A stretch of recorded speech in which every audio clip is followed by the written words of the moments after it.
ভৌগোলিক বৈচিত্র্যের কারণে ভিন্ন ভিন্ন সময়ে হলেও আতশবাজির রঙিন উৎসব আর নতুন শুরুর উদ্দীপনায় বিশ্বজুড়ে বরণ করে নেওয়া হয়েছে ২০২৬ সালকে। প্রশান্ত মহাসাগরের দ্বীপপুঞ্জ থেকে শুরু করে এশিয়ার জনপদ, সবখানেই ছিল উৎসবের আমেজ। বিশ্বের প্রথম অঞ্চল হিসেবে ২০২৬কে স্বাগত জানায় প্রশান্ত মহাসাগরের দ্বীপরাষ্ট্র কিরিবাতির কিরিটিমাতি দ্বীপ। ভৌগোলিক অবস্থানের কারণে এই দ্বীপটি সবার আগে নতুন বছরের আলো স্পর্শ করে। এর পরপরই নিউজিল্যান্ডের চ্যাথাম দ্বীপপুঞ্জ, টোঙ্গা এবং সামোয়ায় শুরু হয় বর্ষবরণ। অকল্যান্ডের স্কাই টাওয়ারের মধ্যরাতের আতশবাজি ছিল দেখার মতো। একইভাবে উৎসবের জোয়ারে ভাসে মার্শাল দ্বীপপুঞ্জ ও নাউরু। অস্ট্রেলিয়ার সিডনি হারবারের প্রতিবারের মতো এবারও ছিল বর্ণাঢ্য আতশবাজির প্রদর্শনী। এরপর একে একে নতুন বছরে পা রাখে জাপান ও কোরিয়া।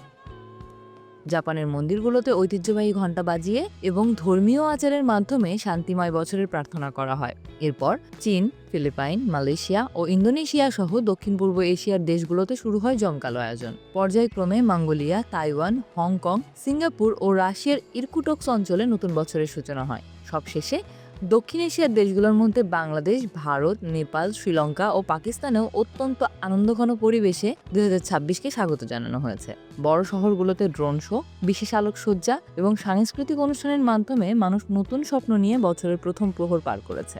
সব মিলিয়ে সময়ের পার্থক্য থাকলেও সম্প্রীতি আর আনন্দের আহ্বানে নতুন একটি বছরকে আলিঙ্গন করে নিল সারা বিশ্ব।